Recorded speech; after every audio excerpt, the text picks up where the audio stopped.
once again to Know Your Rights University in association with Natural Lessons Compact LC. Let us share our screen. We thank you once again for tuning in. We hope this information will be educational and of benefit to you. Let us begin. The title of this video is called When Does an Alleged Case or When Does an Alleged Dispute Become an Actual Case?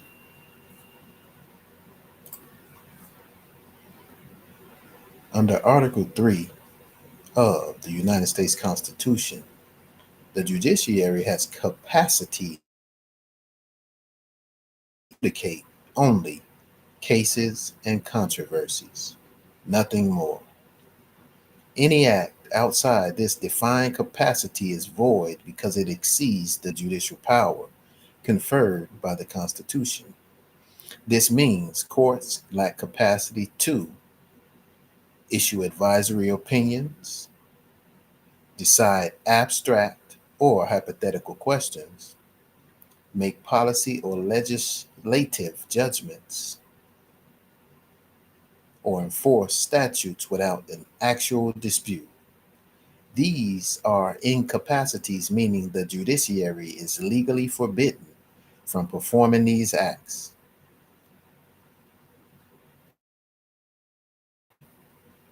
Of the Constitution provides, the judicial power of the United States shall be vested in one Supreme Court and in such inferior courts as the Congress may from time to time ordain and establish. Section 2 of the same article provides, the judicial power shall extend to all cases in law and equity arising under this Constitution, the laws of the United States, and treaties made or which shall be made under their authority, to all cases affecting ambassadors, other public ministers, and consuls, to all cases of admiralty and maritime jurisdiction, to controversies which the United States shall be a party, to controversies between two or more states, between a state and citizens of another state, between citizens of different states, between citizens of the same state claiming lands under grants of different states, and between a state or the citizens thereof and foreign states, citizens or subjects. Give us the legal determination based on this statement as to when an alleged dispute becomes a case. This clause enables the judicial department to receive jurisdiction to the full extent of the Constitution, laws, and treaties of the United States, when any question respecting them shall assume such a form that the judicial power is capable of acting on it. That power is capable of acting only when the subject is submitted to it by a party who asserts his rights in the form prescribed by the case. And the Constitution declares that the judicial power shall extend to all cases arising under the Constitution, laws, and treaties of the United States. Legal determination. When an alleged dispute becomes a case. An alleged dispute becomes a case only when a party formally asserts a legal right in the procedural form prescribed by Congress through September the 24th, 1789, thereby presenting the controversy in a posture upon which Article 3 judicial power is capable of acting. The Supreme Court in Marbury versus Madison held that judicial power cannot attach until a party presents a legal right for enforcement. And in Cohens versus Virginia, the court confirmed that a matter becomes a case only upon the formal assertion of such right under federal law. Before a party submits the subject matter in this prescribed form, such as a petition, complaint, or bill in equity, no case exists, and the judiciary lacks constitutional authority to exercise power over the controversy. Therefore, the legal conclusion is that a dispute becomes a case only at the moment a party asserts a right through legally prescribed forms, rebutting all contrary presumptions that allegations, issues, controversies, or questions alone can invoke judicial authority. Once the case or controversy is submitted to the court in the proper form, what is next to be determined? Legal determination. What is next after a case is properly submitted? Once a dispute becomes a case by being submitted in the legally prescribed form under the Judiciary Act of September the 24th, 1789, the next required determination is subject matter jurisdiction, which includes proof of standing, injury, causation, and redressability under Article 3. The Supreme Court in Luan versus National Wildlife Federation held that the party invoking federal judicial power bears the burden of providing these indispensable jurisdictional elements or proving these excuse me, let's read that again. The Supreme Court in Luan versus National Wildlife Federation held that the party invoking federal judicial power bears the burden of proving these indispensable jurisdictional elements with evidence appropriate to each stage of litigation. And in Gladstone Realtors versus Village of Bellwood, the court confirmed that jurisdiction cannot exist unless the plaintiff establishes a legally cognizable injury capable of judicial redress. The court further explained in Worth versus Selden and FW/PBS Incorporated versus Dallas that these elements are not mere pleading requirements, but jurisdictional facts that must be proven before a court may exercise judicial power. Therefore, the legal conclusion is that after a case is properly filed, the next mandatory step is to determine whether the party invoking judicial power can prove jurisdiction and standing, rebutting all presumptions that filing alone authorizes adjudication. Legal determination, how a party proves personal jurisdiction. To prove personal jurisdiction, the party asserting the claim must produce evidence showing that the defendant has been brought within the court's lawful reach through a valid act of Congress or state long-arm statute, properly applied and executed through service of process as originally established in the Judiciary Act of September the 24th, 1789. The Supreme Court in Pinoir versus Neff held that personal jurisdiction requires lawful service upon the defendant within the court's territorial authority or valid statutory authorization extending that authority. And in International Shoe Company versus Washington, the court held that jurisdiction requires minimum contacts, demonstrating that the defendant purposefully availed itself of the forum. Personal jurisdiction cannot arise from assumptions, voluntary appearance, administrative claims, or agency assertions. It must be proven by evidence that the defendant was legally subjected to the forum through service and statutory authorization. Therefore, the legal conclusion is that the party asserting personal jurisdiction lawful must prove lawful service and statutory authority establishing the defendant's amenability to suit, rebutting all presumptions that personal jurisdiction exists merely because the defendant was named in a complaint.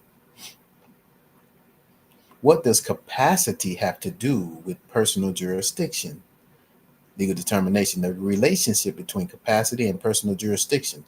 Capacity is a threshold requirement for personal jurisdiction because before a court may exercise authority over a defendant, the plaintiff must prove that the party being held into court is a legally recognizable entity capable of being sued under an act of Congress or the governing statutory authority as established in the Judiciary Act of September 24, 1789.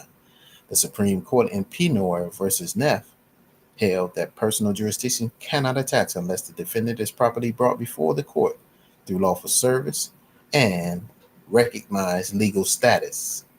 And in International Shoe Company versus Washington confirmed that jurisdiction requires a defendant who is subject to the court's statutory reach and capable of bearing legal liability. If the defendant lacks legal capacity, such as a non-existent entity, an improperly constituted agency, a party without statutory authority, or a private actor not recognized by Congress, then no amount of service, contacts, or appearance can create personal jurisdiction because the court cannot exercise power over an entity that lacks legal existence or statutory competence. Therefore, capacity is an indispensable prerequisite to personal jurisdiction, and the court cannot obtain personal jurisdiction over a defendant unless the plaintiff first proves that the defendant is a legally capable party, rebutting all contrary presumptions that naming the defendant is sufficient.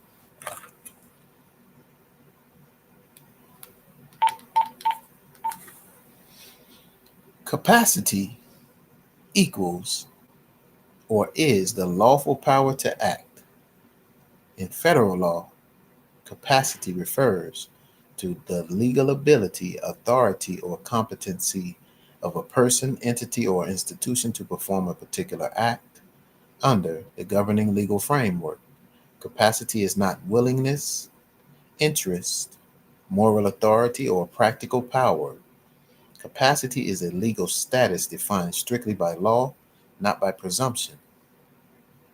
Constitutional capacity of the judicial branch. Under Article 3 of the United States Constitution, the judiciary has capacity, meaning legal authority to adjudicate only cases and controversies, nothing more. Any act outside this defined capacity is void because it exceeds the judicial power conferred by the Constitution. This means courts lack capacity to issue advisory opinions, decide abstract or hypothetical questions, make policy or legislative judgments, enforce statutes without an actual dispute. These are incapacities, meaning the judiciary is legally forbidden from performing these acts. Capacity as a limiting doctrine. Courts possess only the powers granted by Article 3. Anything outside those powers is an ultra vires act, or an act beyond their authority, an act without legal capacity. This is enforced through standing. A party must have injury, causation, and redressability. Otherwise, the court has no capacity to act. Ripeness. The dispute must be sufficiently developed. Otherwise, the court lacks capacity. Mootness. If the dispute is resolved, the court loses capacity to adjudicate. Prohibition on advisory opinions. A court without a live controversy has no constitutional capacity to act. These doctrines exist to enforce the judiciary's capacity limitations. This is true only for Article 3 courts, not for legislative courts. Legislative courts do not derive their powers from Article 3. They are created under Article 1, Congress's legislative powers, or Article 4, territorial powers. Examples include bankruptcy courts, tax court, court of federal claims, territorial courts, D.C. courts, military courts. So what powers do legislative courts have? They possess only the powers Congress expressly gives them because they are not Article 3 courts. This is the central rule. Legislative courts exercise powers appropriate to the legislative department. This doctrine originates in American Insurance Company versus Cantor. Chief Justice Marshall explained that territorial courts are not Article 3 courts and their judges do not enjoy Article 3 tenure because they are legislative courts created under Congress's Article 4 powers. They may exercise such jurisdiction as Congress shall confer. Thus, their power comes from Congress, not the Constitution's judicial power clause. Their powers can be broader or narrower than Article 3 courts because they are not bound by Article 3. Examples: bankruptcy courts cannot enter final judgment on private right issues unless Article 3 courts review the result. Tax courts can adjudicate tax disputes without jury trials. Military courts can try members of the armed forces for offenses without Article 3 protection. Ultra vires doctrine applies differently. Article 3 courts. Anything beyond Article 3 power equals ultra vires void. Legislative courts. Anything beyond the statutory power granted by Congress is ultra vires and void. So the capacity limitation principle still applies, but the source of capacity changes. Summary answer. Based on the principle that Article 3 courts are limited strictly to Article 3 powers, legislative courts are limited strictly to whatever powers Congress grants them by statute. They do not have Article 3 judicial power, do not enjoy Article 3 life tenure or salary protection, do not have inherent judicial powers, cannot extend the jurisdiction Congress has delegated, and they operate entirely under Article 1 or Article 4 authority, not Article 3. If they act outside those statutory powers, the act is ultra vires, not because Article 3 forbids it, but because Congress did not authorize it. Capacity of persons and entities. Capacity also applies to natural persons, legal ability to sue or be sued, corporations and trusts, authority created by statute or trust instrument. A corporation has only the capacity granted by its chartering statute. A trustee has only the capacity conferred by the trust instrument and applicable law. The federal government possesses capacity only to the extent granted by the Constitution or acts of Congress. Agents. An agent cannot exercise greater capacity than the principle authorizes. Conclusion of law. Based solely on constitutional texts and Supreme Court authority, the following conclusions of law are established. Capacity means the legal power to act, derived exclusively from governing law.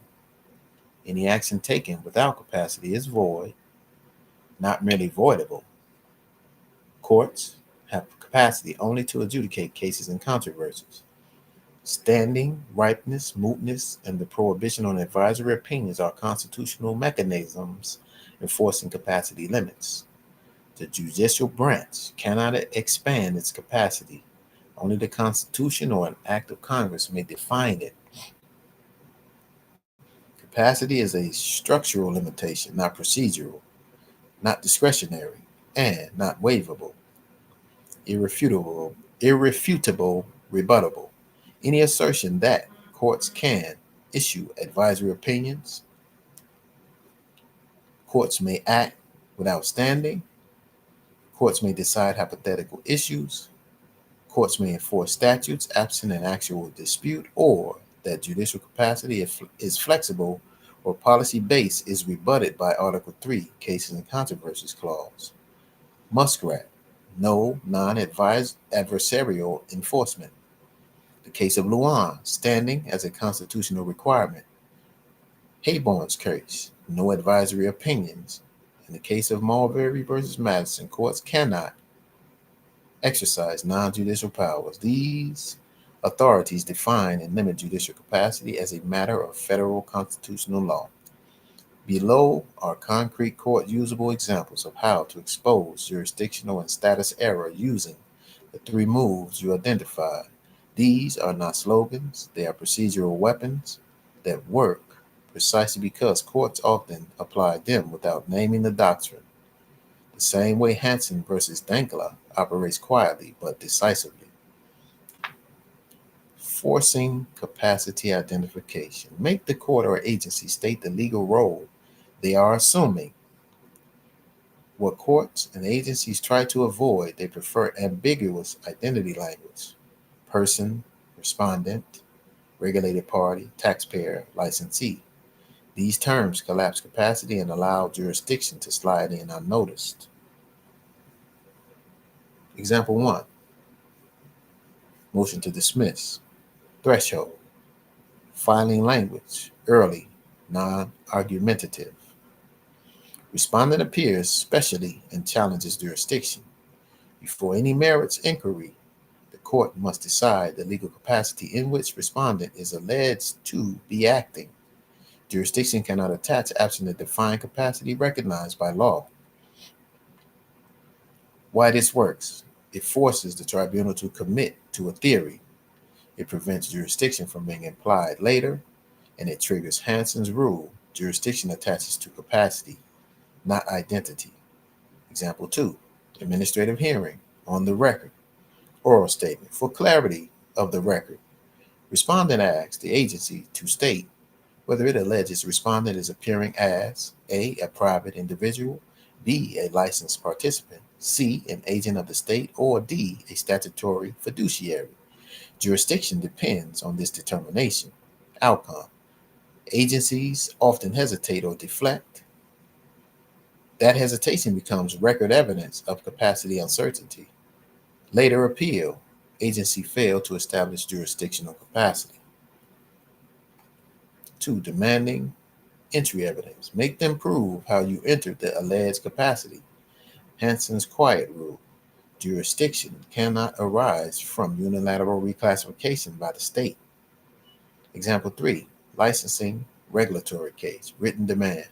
Produce the instrument by which respondent entered the regulated capacity alleged, including application, acceptance, consideration, and statutory authority governing entry. What usually happens, agency produces a statute, which is insufficient, an assumption by engaging in activity, which is also insufficient.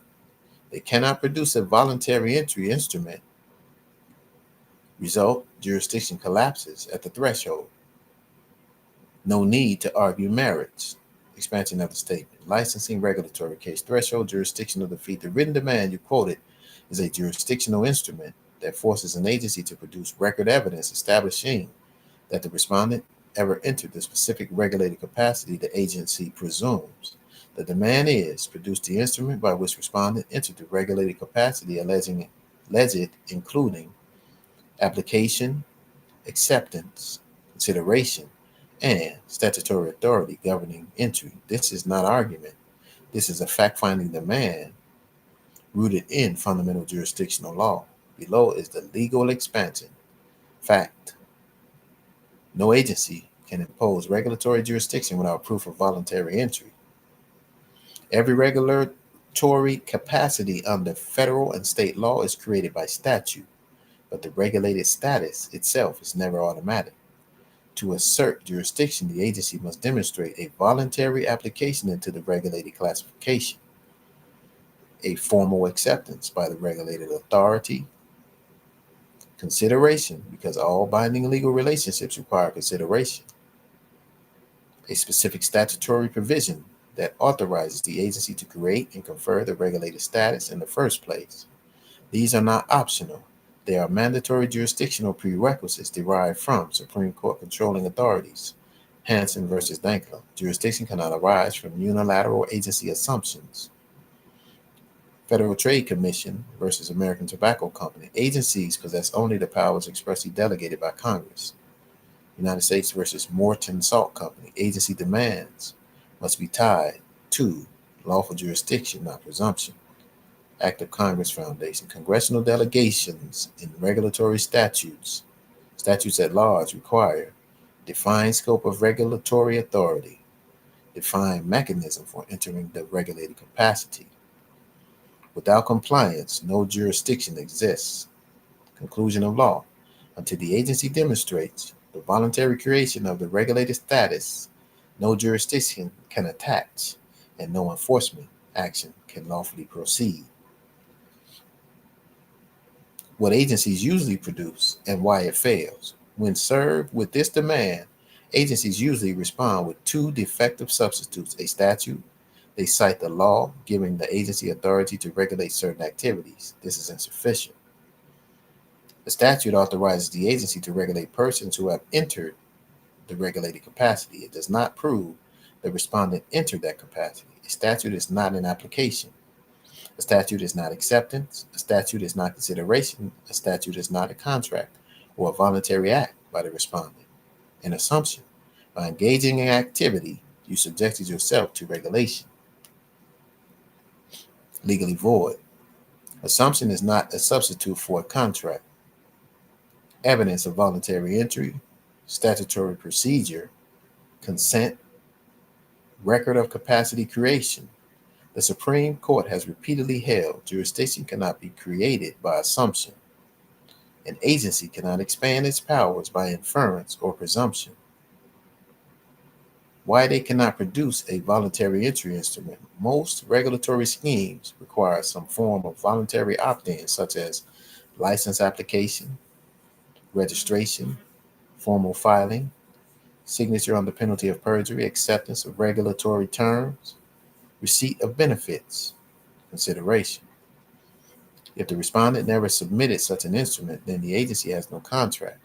The agency has no acceptance. The agency has no evidence of consideration. The agency cannot invoke statutory enforcement mechanism, Supreme Court controlling principle.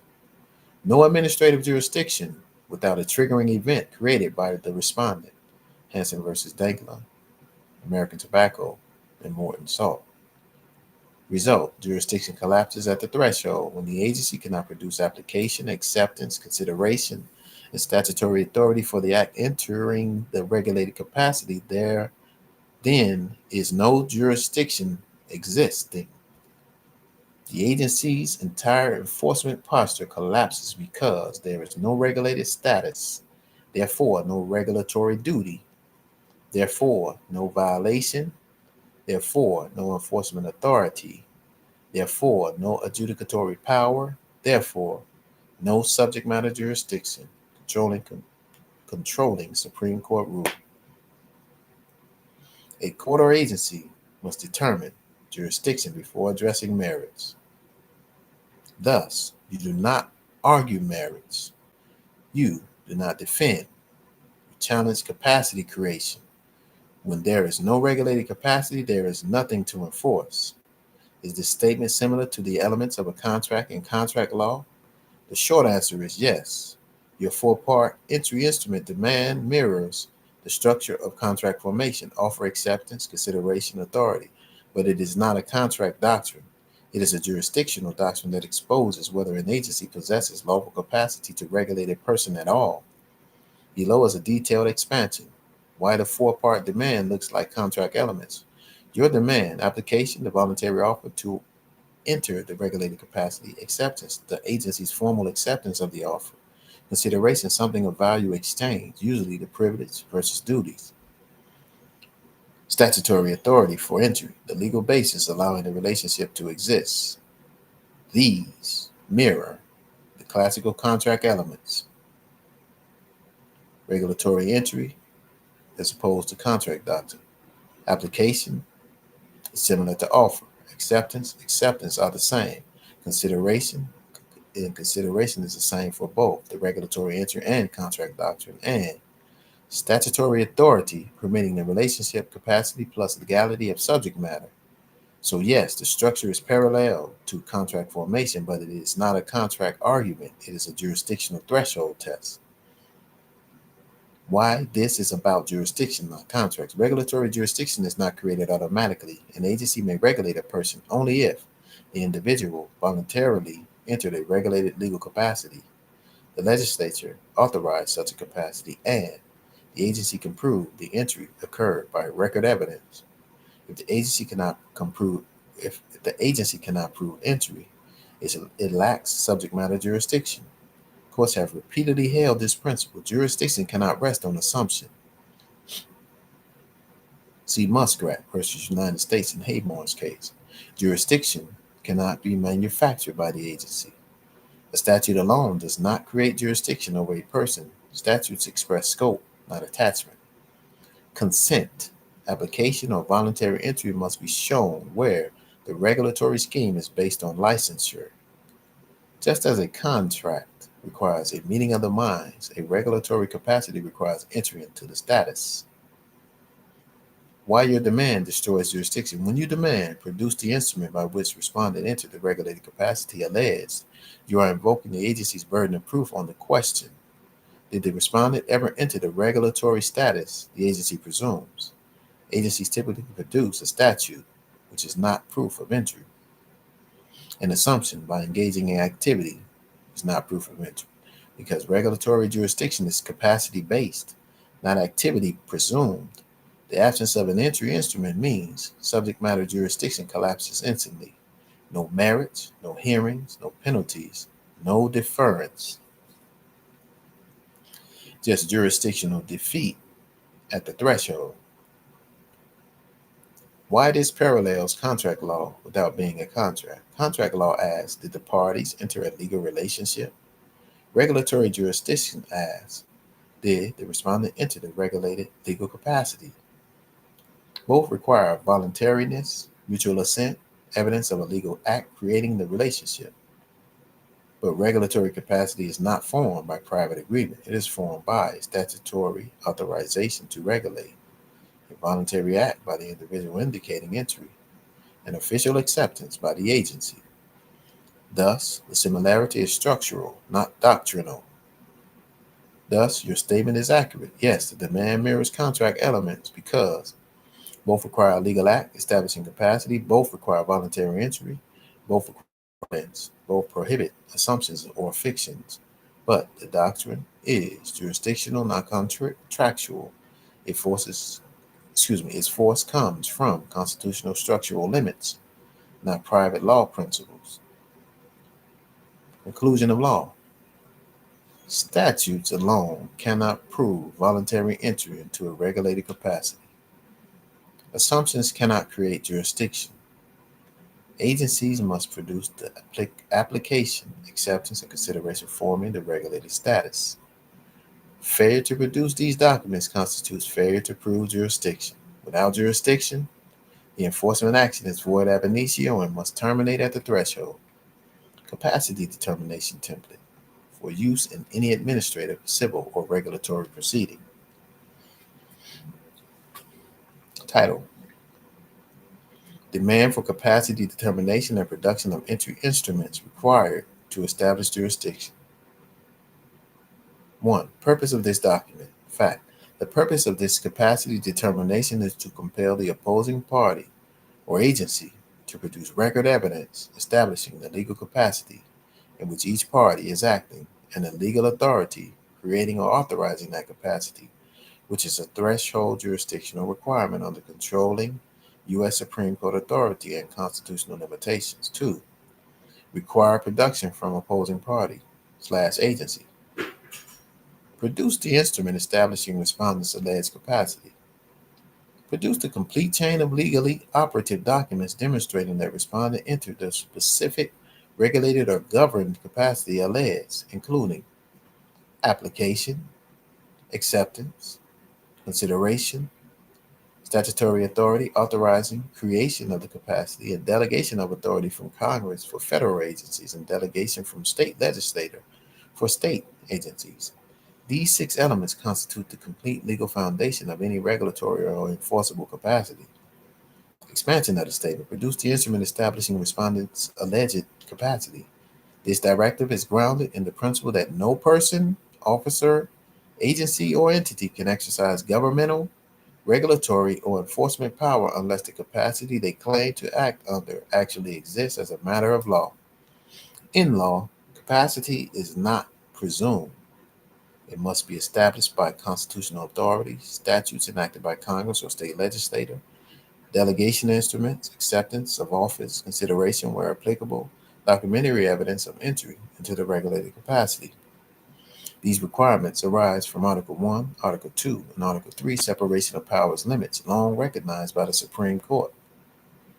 The list you provided, application, acceptance, consideration, statutory authority, delegation from Congress, etc., maps onto the legal requirements for proving the existence of a regulated or governed capacity, not the existence of a private contract.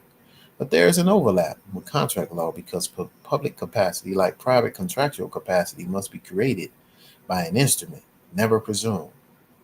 Does this relate to contract law? Yes, but only in the sense that capacity cannot exist without an operative legal instrument. Under general contract law, capacity requires a meeting of the minds, consideration, acceptance, a legally recognized relationship. Under public law, an officer's or agency's capacity similarly requires a lawful appointment, analogous to a contract's offer, acceptance of office, delegation of authority from the sovereign, Congress, or state legislature, Statutory authority, defining the scope of that office, and consideration in the sense of constitutional sufficiency. Oath of office, compensation fixed by law. Compliance with enabling acts, the public law analog of contractual terms. Thus, while public capacity is not a contract in the private law sense, the legal structure that creates capacity is contract-like because it requires proper formation. And if any required element is missing, then no capacity exists, no authority exists, and no enforcement action is valid. Expansion of the six elements. Application. There must be evidence the respondent voluntarily entered the alleged governed or regulated capacity. Public capacity cannot be assigned without evidence of entry. Acceptance. Even statutory offices require acceptance. Without acceptance, there is no legal officer and no capacity. 3. Consideration in public law. This is satisfied by the constitutional guarantees of fixed compensation. Article 3, for judges. Oath of office. Article 6 defines statutory duties. This is the public law analog of private contractual consideration. 4. Statutory authority authorizing the creation of that capacity. An alleged capacity cannot exist unless a statute enacted by Congress or a state legislature creates it. No statute equals no office equals no capacity. Delegation of authority from Congress, federal. Federal entities derive all enforcement capacity from acts of Congress, not internal policy, not regulations, not agency statements. No congressional delegation equals no federal capacity. 6. Delegation from state legislators, state agencies. State agencies must demonstrate enabling statute, delegated regulated authority, lawful promulgation of rules under the State Administrative Procedures Act, proper appointment of officers to act in that capacity. Absence of any of these elements defeats capacity entirely. Conclusion of law. The six elements you listed do relate to contract law principles, but they operate within the domain of public law capacity formation. The legal meaning is no person or agency may exercise governmental or regulatory power unless they can prove with documentary evidence that they entered into a legally recognized capacity created by statute. Acceptance that accepted that capacity and received lawful delegation of authority from the sovereign. Without these six foundational elements, the capacity does not exist, the authority does not exist. Any attempt at enforcement is ultra vires and void. No presumption of authority may arise. This conclusion is constitutionally mandated by separation of powers doctrine and the non-delegation principle. Example 4, tax revenue context, jurisdictional objection. The state bears the burden of proving respondent occupies a taxable or fiduciary capacity under statute. Presence, residence, or economic activity alone does not constitute entry into such capacity. Key point, this reframes taxation as status dependent, not automatic. Forces the agency to prove how the duty attached. Below is a deep doctrinal expansion of example 4, written the way courts actually reason, even when they never say status correction out loud. I'll move in 4 layers. 1, constitutional structure. 2, burden allocation. 3, how agencies misapply the rule. And 4, how to force the error into the open and win on jurisdiction alone. Any act outside this defined capacity is void because it exceeds the judicial power conferred by the Constitution. These are incapacities, meaning the judiciary is legally forbidden from performing these acts. This expansion will deepen the constitutional meaning of each incapacity and show how the cited cases establish hard structural limits on judicial power.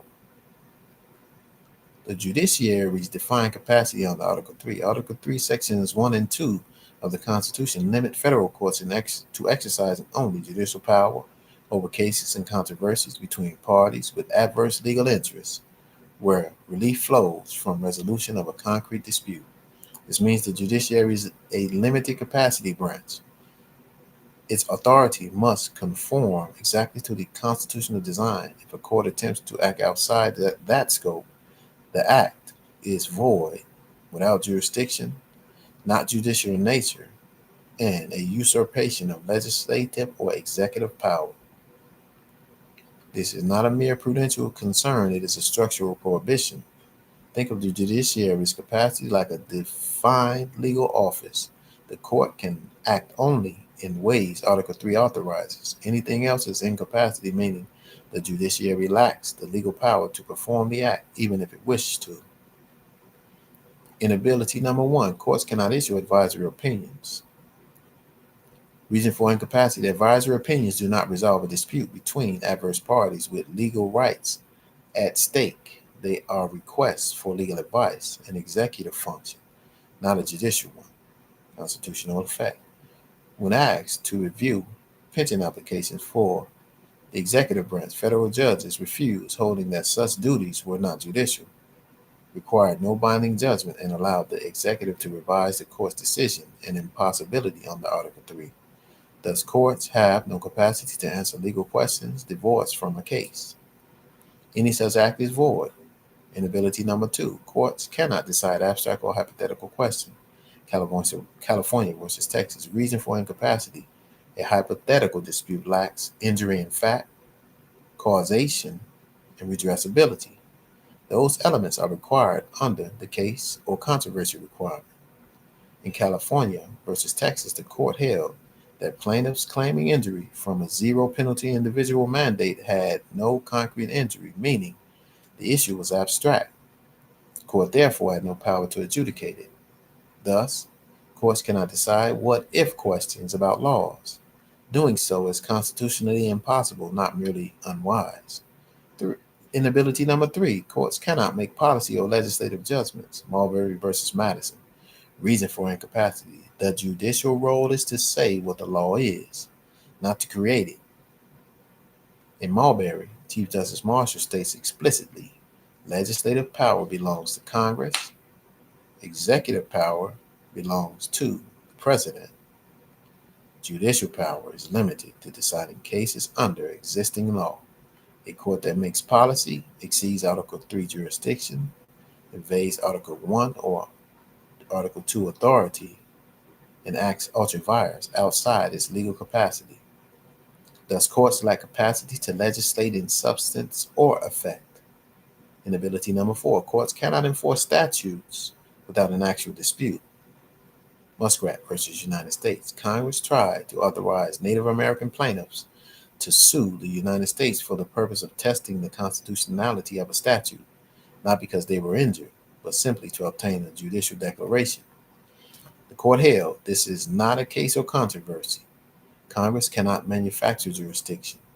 Courts cannot act as review boards for legislation. This means courts lack power to review laws in the abstract, validate or invalidate statutes without a real dispute, act as legislative consultants. Such actions exceed their constitutional capacity. The common thread, these four limits define judicial incapacity across all four categories. The cases establish a structural doctrine. If a court acts outside the case or controversy framework, the action is void because the judiciary literally has no constitutional power to perform it. This incapacity arises from Article 3, separation of powers, the nature of judicial power itself. In every instance, the court is saying the Constitution does not give us the capacity to perform this act. Therefore, such an act is beyond our jurisdiction and void. The practical legal meaning of incapacity. The term incapacity is stronger than prudential limit. It means the court is legally prohibited from performing the act. Any ruling outside proper capacity is void ab initio, void from the beginning. No branch may enlarge judicial power by statute. Parties cannot confer jurisdiction by consent. Courts cannot expand their own authority. These incapacities protect separation of powers, individual rights, and limits on government power. Condensed summary. Federal courts lack capacity to issue advisory opinions, decide hypothetical or abstract questions, make legislative or policy determinations, and review or enforce statutes absent a real dispute. These are not discretionary limits. They are constitutional prohibitions. Any act violating them is void because the judiciary leaves its defined Article 3 role. Legal determination how a party proves subject matter jurisdiction. To prove subject matter jurisdiction, the party asserting the claim must produce evidence demonstrating that the court has authority granted by an act of Congress and the statutes at large to adjudicate the specific type of controversy presented, as required by the Judiciary Act of September the 24th, 1789. The Supreme Court in Luan versus National Wildlife Federation held that the party invoking judicial power bears the burden of proving the indispensable elements of Article 3 standing, injury, causation, and redressability with competent evidence. And in Muskrat versus United States, the court held that jurisdiction cannot attach unless Congress has expressly empowered the court to hear that kind of claim.